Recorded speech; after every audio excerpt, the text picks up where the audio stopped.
Hello students, आज हम start करने जा रहे हैं 3D ज्योमेट्री।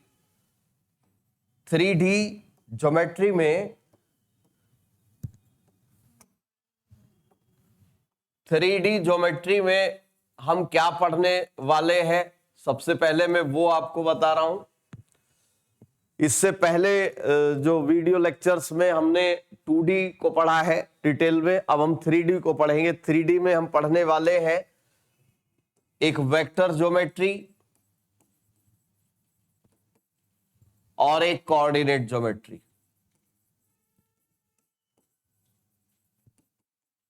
इससे पहले हमने कोऑर्डिनेट ज्योमेट्री पढ़ी है 2D ज्योमेट्री के रूप में। अब हम इसमें 3D में वेक्टर ज्योमेट्री और कोऑर्डिनेट ज्योमेट्री दोनों को पढ़ेंगे। कोऑर्डिनेट ज्योमेट्री में हम पढ़ेंगे straight line,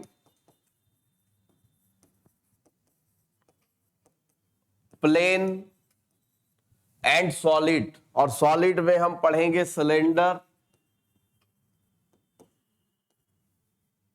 cone and sphere. तो ये सारा हम कोऑर्डिनेट ज्योमेट्री में और वेक्टर ज्योमेट्री में 3D में पढ़ने वाले हैं। तो सबसे पहले हम आज की जो क्लास होगी वो वेक्टर ज्योमेट्री पे बेस्ड होगी। तो वेक्टर ज्योमेट्री में देखिए 3D है ये, इसलिए यहाँ पर जो हम लेते हैं यहाँ पर एक्स एक्सिस, वाई एक्सिस और जेड एक्सिस जो इन दोनों पर परपेंडिकुलर होता है। हम जानते हैं तीनों एक्सिस क्या होते हैं, म्यूचुअली परपेंडिकुलर होते हैं, यानी कि लंब होते हैं। और यहाँ पर ये जेड एक्सिस इसको इस तरह से होता है, ये एक्स और वाई दोनों पर परपेंडिकुलर होता है, तो उसको रिप्रेजेंट हम इस तरह से करते हैं। इसको वेक्टर फॉर्म में एक्स एक्सिस की हम लेते हैं आई, वाई की हम जे लेते हैं और जेड एक्सिस का के वेक्टर फॉर्म में लेते हैं। यानी कि कोई भी अगर पॉइंट आता है 3D में तो वो इस फॉर्म में होगा, एक्स वाई जेड की फॉर्म में होगा। तो उसको लिखने के लिए सपोज दैट कोई पॉइंट 3, -4 और 5 है, इसका मतलब ये जो पॉइंट है ये एक्स एक्सिस पर 3 डिस्टेंस कट कर रहा है, वाई एक्सिस पर -4 और जेड एक्सिस पर +5। तो अगर इसको हम वेक्टर फॉर्म में रिप्रेजेंट करेंगे तो हम इसको वेक्टर फॉर्म में इस तरह से कुछ रिप्रेजेंट करेंगे, 3i -4j +5 के इस तरह से हम इसको रिप्रेजेंट करेंगे।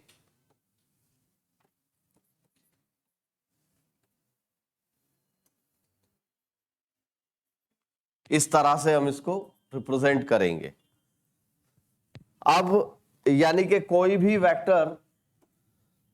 जो वेक्टर होगा वो इस तरह से होगा, a1i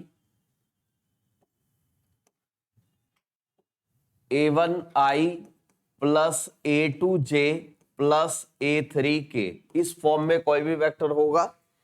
यहां से हम कई सारी चीजें हैं, कई सारे कंसेप्ट हैं जो हम देखते हैं। सबसे पहले इस वेक्टर की, ये कोई वेक्टर है a, सबसे पहले हम इसका मॉडुलस अगर हमें निकालना है, इसकी लेंथ अगर हमें निकालनी है, जो कि एक स्केलर क्वांटिटी होगी, तो इसको हम किस तरह से निकाल सकते हैं, तो वो हम देखते हैं। देखिए इसका मॉडुलस यानी मापांक निकालने के लिए हम क्या करते हैं, स्क्वायर रूट में इनके कोएफिशिएंट का स्क्वायर का सम कर देते हैं। आई के कोएफिशिएंट का स्क्वायर प्लस जे के कोएफिशिएंट का स्क्वायर और के कोएफिशिएंट का स्क्वायर, इससे क्या आ जाता है, इस वेक्टर की लेंथ हमें मिल जाती है, यानी कि मॉडुलस हमें मिल जाता है।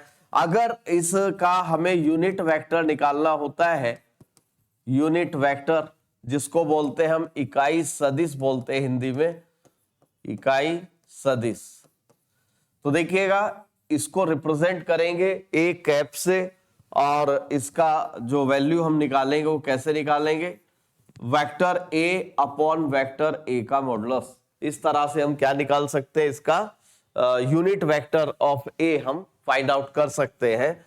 तो जैसे कि हमारे पास ए है a1i plus a2j plus a3k, और अपॉन में यहां पर हम ले लेते हैं ए का मॉडुलस, और मॉडुलस हमने अभी निकाला है under root A1 square plus A2 square plus A3 square. तो यहां से हमारा क्या आ जाता है, ये यूनिट वेक्टर। एक चीज हमें और ध्यान रखनी है कि कोई भी यूनिट वेक्टर है तो उसका मॉडुलस क्या होता है, 1, यानी कि वो इकाई लंबाई का होता है, इकाई लेंथ का होता है। इसके बाद स्टूडेंट्स यहां पर हम देखें कि अगर इस वेक्टर को मैं ए ना कह करके कुछ इस तरह से ए बी पॉइंट से रिप्रेजेंट करता हूं, तो इस वेक्टर को मैं लिखूंगा ए बी इस तरह से। और यहां पर सपोज दैट हमें कोई पॉइंट ए और बी गिवन है, सपोज दैट पॉइंट ए है x1 y1 z1 और दूसरा जो पॉइंट है वो है x2 y2 और z2। यहां से अगर हम देखें वेक्टर ए बी अगर हमें निकालना हो तो इसका क्या प्रोसेस है स्टूडेंट्स, उसको हम देखेंगे।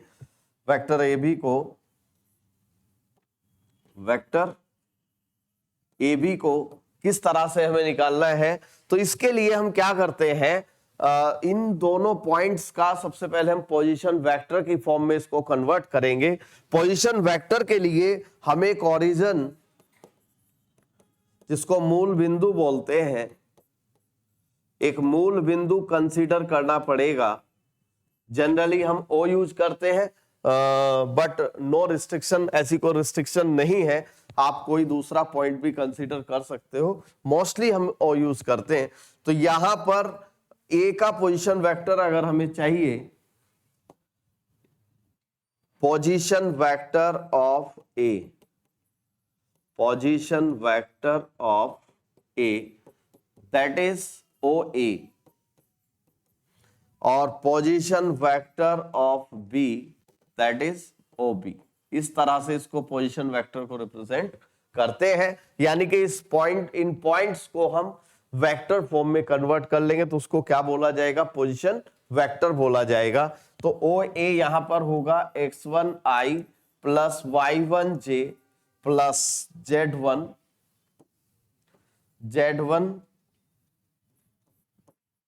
के।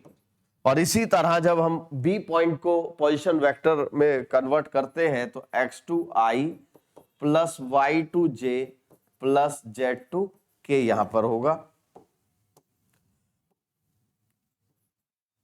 y2j। तो यहां पर हमने क्या निकाला, दोनों पॉइंट्स का, जो दो एंड पॉइंट्स है दोनों का हमने पोजीशन वेक्टर हमने निकाल लिया यहां पर, ओ ए एंड ओ बी। अब हमें जो चाहिए वेक्टर ए बी का वेक्टर, इसका वेक्टर फॉर्म चाहिए ए बी की। तो हम क्या करते हैं, इसका प्रोसेस क्या है, बाद वाले पॉइंट का पोजीशन वेक्टर में से पहले वाले पॉइंट का पोजीशन वेक्टर को सब्ट्रैक्ट कर देते हैं, माइनस कर देते हैं। तो यहां पर बी है लास्ट में, तो ओ बी माइनस ओ ए, जो बाद वाला पॉइंट है उसके पोजीशन वेक्टर में से हमने ए का पोजीशन वेक्टर क्या कर देते हैं, माइनस कर देते हैं। तो यहां से हमारे पास जो मिलता है हमें, ओ बी माइनस ओ ए करने पर हमें मिलता है x2 माइनस x1i। जब दिस माइनस दिस करोगे तो i वाले कलेक्ट करेंगे, इसी तरह j वालों में j कॉमन लेंगे तो y2 माइनस y1, और इसी तरह k वालों में z2 माइनस z1 यहां पर हमें मिलेगा। तो स्टूडेंट्स इस तरह से हमने क्या निकाला है, ये ए बी वेक्टर, यानी कि अगर दो पॉइंट हमें दे रखे हैं किसी लाइन के, किसी लाइन सेगमेंट के, और हमें वो लाइन का वेक्टर फॉर्म में उसको कन्वर्ट करना है, तो ये प्रोसेस हम अप्लाई करते हैं। अब यहां पर हमने ए बी वेक्टर हमने निकाल लिया है, x2 minus x1i plus y2 minus y1j और प्लस z2 माइनस z1k। तो यहां से हम देखते हैं, ये जबकि ए पॉइंट हमारा ये था, x1 y1 z1 और x2 y2 z2 ये पॉइंट बी था। तो हमने यहां से ए बी को निकाल लिया, वेक्टर ए बी को निकाल लिया है। अगर हमें इसकी लेंथ चाहिए, यानी लेंथ का मतलब इसका मॉडुलस हमें चाहिए, तो मॉडुलस को हम रिप्रेजेंट इस तरह से करते हैं, या हम इस तरह से भी रिप्रेजेंट कर सकते हैं। यानी कि इस पर से वेक्टर को हम रिमूव कर सकते हैं, क्योंकि ये क्या हो जाती है, जब इसका हम मॉडुलस हम निकालते हैं तो ये एक स्केलर क्वांटिटी बन जाती है। तो इसको हमने अभी बताया मॉडुलस कैसे हम निकालते हैं। तो उसके लिए क्या करते हैं, इनके आई जे के जो कोफिशिएंट्स है इनका स्क्वायर का सम हम निकाल देते हैं। तो यहां से हमारा x2 minus x1 square plus y2 minus y1 square और plus z2 minus z1 square ये हमें मिल जाता है।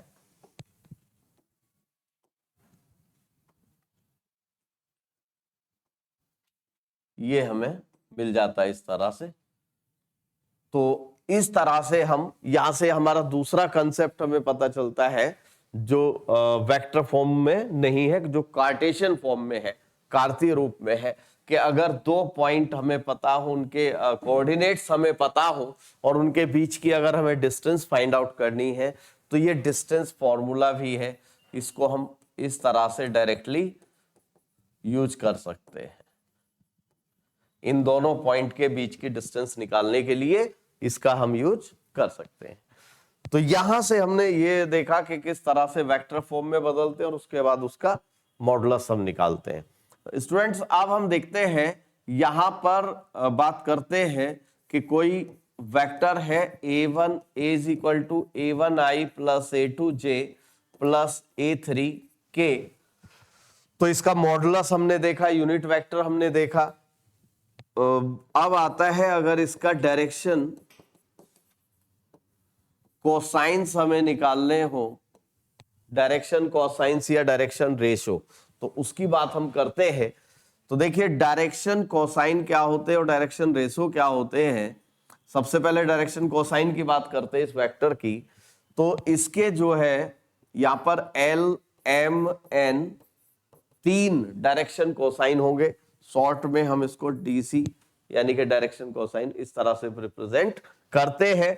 तो इसका किस तरह से निकाला जाता है, तो इसमें हम cos alpha, cos beta, cos gamma भी इसको लिखते हैं। ये अल्फा बीटा गामा क्या है इसको भी मैं बताने वाला हूं, लेकिन इसकी वैल्यू पहले समझ लो ये किसके इक्वल होता है।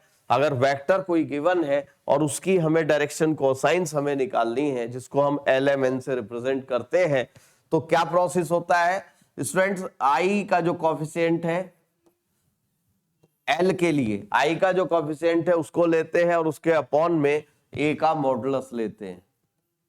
इसी तरह से जब हम सेकंड कोसाइन की बात करेंगे डायरेक्शन कोसाइन की, तो यहां पर हम जे का कोफिशिएंट लेते हैं और अपॉन में हम लेते हैं ए का मॉडुलस।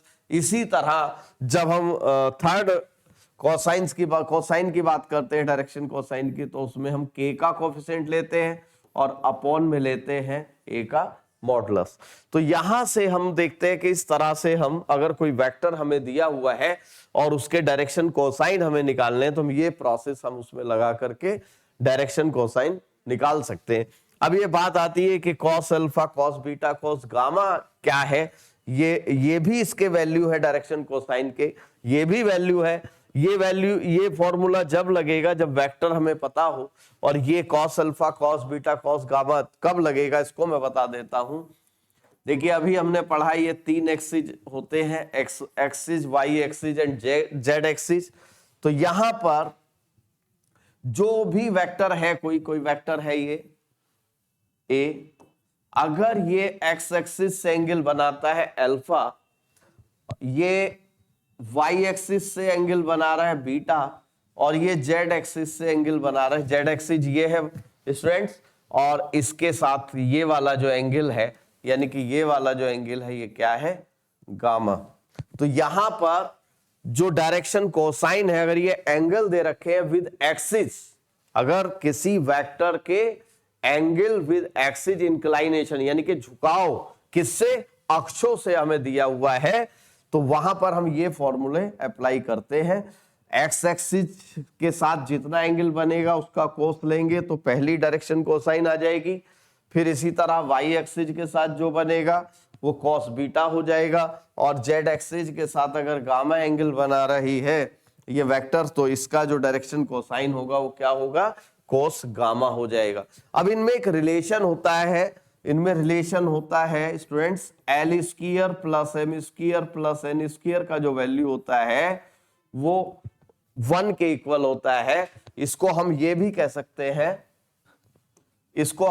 कह सकते हैं कि cos square alpha plus cos square beta plus cos square gamma is equal to 1 होता है। डायरेक्ट कंपटीशन में डायरेक्ट पूछा भी जाता है कि इसका वैल्यू किसके इक्वल होता है। इससे रिलेटेड भी चीजें आ सकती हैं कि जैसे यहाँ पर हमने निकाला L square plus M square plus N square is equal to 1, तो यहां से हमारा cos square alpha plus cos square beta plus cos square gamma is equal to क्या हो जाता है, 1 हो जाता है। यहां से हम और भी रिलेशन निकाल सकते हैं। अगर इसको साइन में हम कन्वर्ट कर लेते हैं तो यहां से 1 minus sine square alpha 1 minus sine square alpha हम लिख सकते हैं, कॉस स्क्वायर अल्फा की जगह रिप्लेस कर सकते हैं। इसी तरह कॉस स्क्वायर बीटा को 1 माइनस साइन स्क्वायर बीटा और कॉस स्क्वायर गामा को लिख सकते हैं 1 minus sine square gamma is equal to 1। तो यहां से हम देखें तो 1 plus 1 plus 1 is equal to हो जाता है 3 minus sine square alpha minus sine square beta minus sine square gamma is equal to 1। तो यहां से sine square alpha plus sine square beta plus sine square gamma का value हमारा आ जाता है 2। तो ये एक रिलेशन हमें मिल जाता है। इसको भी कंपटीशन में डायरेक्टली पूछा जाता है। तो ये एक रिलेशन हमने निकाला है डायरेक्शन कोसाइन में। अब चूंकि जैसा मैंने बताया मैं दोनों फॉर्म में साथ साथ लेकर के चल रहा हूं, जो वेक्टर फॉर्म है और जो कार्टेशियन, दो तरह की फॉर्म आप पढ़ोगे, ध्यान रखिएगा। एक वेक्टर फॉर्म पढ़ोगे और एक कार्टेशियन फॉर्म पढ़ोगे। इसको बोलते हैं सदिश रूप और इसको बोलते हैं कार्तीय रूप। तो उसको साथ साथ में दोनों फॉर्म में लेकर के चलूंगा ताकि उनका जो डिफरेंस है वो भी आपको आसानी से समझ में आता रहे। तो यहां पर हम देखते हैं स्टूडेंट्स के ए बी 2 पॉइंट हमने लिए थे, x1 y1 z1 x2 y2 z2। तो यहां से हमने देखा डिस्टेंस फॉर्मूला से हमने ए बी की लेंथ हमने निकाली पीछे। अब हम देखते हैं कि अगर इसकी यहां पर direction ratio and direction cosine अगर हमें निकालने हैं, डायरेक्शन कोसाइंस, तो डायरेक्शन रेशोज को हम कह सकते हैं डीसी और इसको हम कह सकते हैं डी आर और इसको कह सकते हैं डी सी। तो डी आर डी सी यानी कि डायरेक्शन रेशो डायरेक्शन कोसाइन किस तरह से निकाल सकते हैं किसी भी लाइन या लाइन सेगमेंट के, तो वो हम यहां पर देखेंगे। तो हमें क्या करना है स्टूडेंट्स, अगर डायरेक्शन कोसाइन की बात, हम डायरेक्शन रेशो की बात अगर हम करें, इसको बोलते हैं, हिंदी में भी बता देता हूं, द्विक अनुपात। डायरेक्शन रेशो को बोलते हैं द्विक अनुपात और डायरेक्शन कोसाइन को बोलते हैं द्विक कोज्याय बोलते हैं। तो अगर किसी वेक्टर की द्विक अनुपात द्विकोज्याय अगर हमें निकालनी तो उसके लिए यहां से भी देखिए कार्टेशियन फॉर्म में, तो देखिए द्विक अनुपात की बात करते हैं यानी कि डी आर की बात करते हैं। ये ए बी कोई लाइन सेगमेंट है जिसके एंड पॉइंट्स हमें दिए हुए हैं x1 y1 z1 and x2 y2 z2। तो इसके जो डायरेक्शन रेशो है हम कैसे निकाल सकते हैं, उनको हम डिनोट कर लेते हैं ए बी सी से। और ए बी सी का वैल्यू हम क्या निकालेंगे, जो x वाला पॉइंट है उनका डिफरेंस यानी कि x2 माइनस x1, ये पहला डायरेक्शन रेशो आ जाता है। ये y2 माइनस y1 दूसरा आ जाता है और z2 माइनस z1 ये थर्ड जो डायरेक्शन रेशो है द्विक अनुपात है, वो इस तरह से हम निकाल सकते हैं। अब जो दिक्कोजाएं हैं एल एम और एन, जो हमने अभी बात की थी, वेक्टर फॉर्म में भी बात की थी, तो उसमें हमने क्या बताया था? उसमें हमने बताया था, आगे करते हैं इसको, उसमें हमने अभी निकाला था वेक्टर ए बी, क्या निकाला था? x2 minus x1 i plus y2 minus y1 j और plus z2 minus z1 k हमने निकाला था। तो इसके x2 minus x1, y2 minus y1 और z2 माइनस z1 तो क्या हो गए? ये हो गए ABC, यानी कि द्विक अनुपात DR, ये हो गए ABC। ये क्या हो गए? x2 minus x1, y2 minus y1 और z2 माइनस z1। अब इसकी बात कर रहे हैं हम DC की, यानी कि डायरेक्शन कोसाइंस की, दिक्कोजाए की। तो दिक्कोजाए कैसे निकालेंगे वो हमने अभी लास्ट में पढ़ा है, LMN।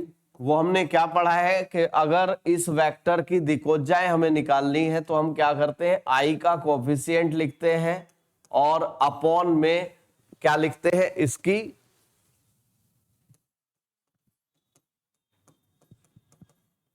मॉडुलस, इसका मॉडुलस हम लिखते हैं।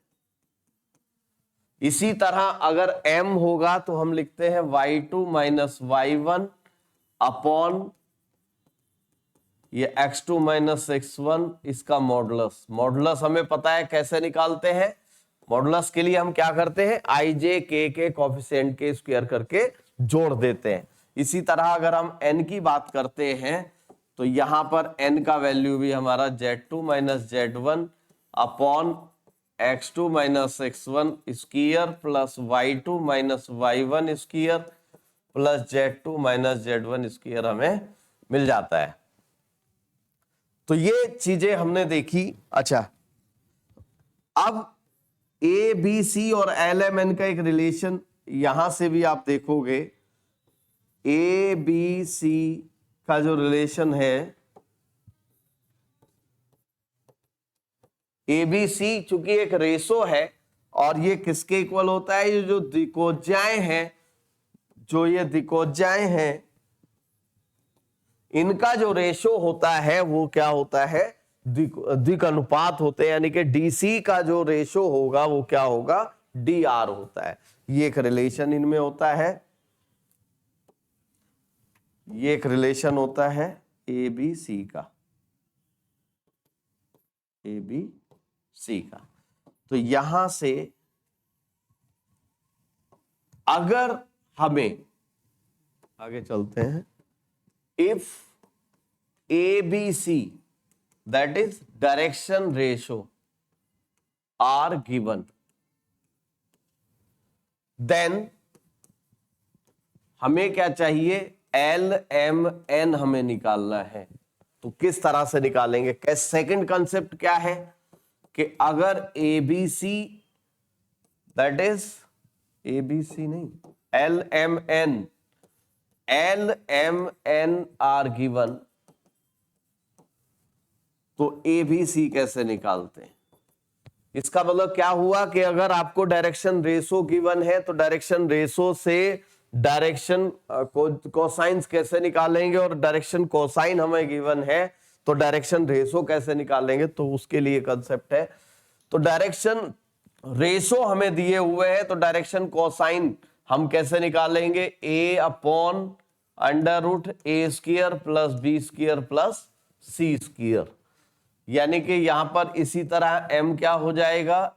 b upon under root A square plus B square plus C square, और इसी तरह ये हो जाएगा A square C upon under root A square plus B square plus C square. Okay, तो यहां से अगर एबीसी हमें गिवन है तो एल एम एन डायरेक्शन रेस कोसाइन हम इस तरह से निकाल सकते हैं। और अगर हमें एल एम एन गिवन है और हमें एबीसी निकालना है तो उसके लिए मैंने बताया क्या करना है। उसके लिए आपको क्या कर देना है? उनका रेशो निकाल देना है। एल एम एन का रेशो हम निकाल देंगे तो क्या आ जाएगा? उससे हमारा डी आर हमें मिल जाएंगे, डायरेक्शन रेशो हमें मिल जाएंगे। तो ये कंसेप्ट बहुत इंपॉर्टेंट है डी आर डी सी का। एक एग्जांपल हम लेकर के चलेंगे यहां पर। देखिए, सपोज दैट ए और बी दो पॉइंट है, ये पॉइंट है 1 - 2 3 और ये पॉइंट है 2 - 5 - 4। हमें क्या करना है, हमें इस ए बी सेगमेंट के, इस लाइन सेगमेंट के हमें डी आर हमें निकालने हैं, डायरेक्शन रेशो हमें निकालने हैं, डायरेक्शन रेशो हमें निकालना है ऑफ ए बी। तो ए बी सी कैसे निकाल सकते हैं, मैंने अभी बताया ये x1 y1 z1 और ये x2 y2 z2 की फॉर्म में है। तो x2 - x1 यानी कि 2 - 1 दिस इज 1 और -5 + 2 -3 -4 -3 दिस इज -7। तो यहां से हमारा क्या निकल जाता है, ये द्विक अनुपात हमें मिल जाते हैं। ओके स्टूडेंट्स, अब हम एल एम एन, अगर हमें इसकी डायरेक्शन कोसाइंस हमें निकालनी है, डी सी हमें निकालनी है, तो किस तरह से निकालते हैं। अभी मैंने बताया a/√a² + b² + c², और ये b/√a² + b² + c² और c/√a² + b² + c²। तो यहां से हमारा a का वैल्यू 1 है, इसको यहां रिप्लेस करते हैं वैल्यूज को, तो 1 + 9 + 49, इनका स्क्वायर करके सम करेंगे तो 1/ दिस इज √59 हो जाएगा। इसी तरह b हमारा है -3 अपॉन इनके स्क्वायर का सम कर देंगे इसी तरह, तो -3/√59, और इसी तरह c यानी -7 √1 + 9 + 49 = -7/√59 हमें मिल जाता है। यहां से फिर हम ये रिलेशन निकाल सकते हैं जो हमने बताया था कि इसको वेरीफाई कर सकते हैं कि इनके जो स्क्वायर का सम होता है वो किसके इक्वल होता है, वो 1 के इक्वल होता है। तो यहां से हम देखेंगे 1/59 + 9/59 + 49/59 ऐड करेंगे तो 59/59 दिस इज 1। ये हमारा जो रिजल्ट है एल एम एन में जो रिलेशन है वो हमें वेरीफाई हो जाता है।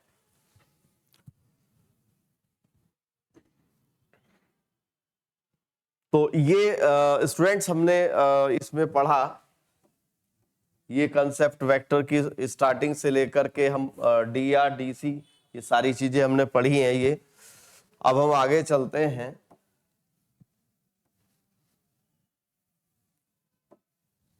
देखिए,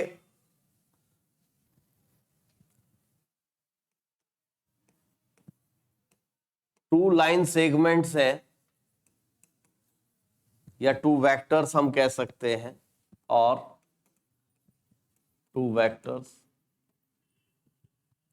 अगर हमें a1 b1 c1 and a2 b2 c2 क्या है इन लाइन सेगमेंट के, are direction ratios. Direction ratio है ये दो लाइन सेगमेंट के क्या है, डायरेक्शन रेशो है a1 b1 c1 and a2 b2 c2। तो यहां से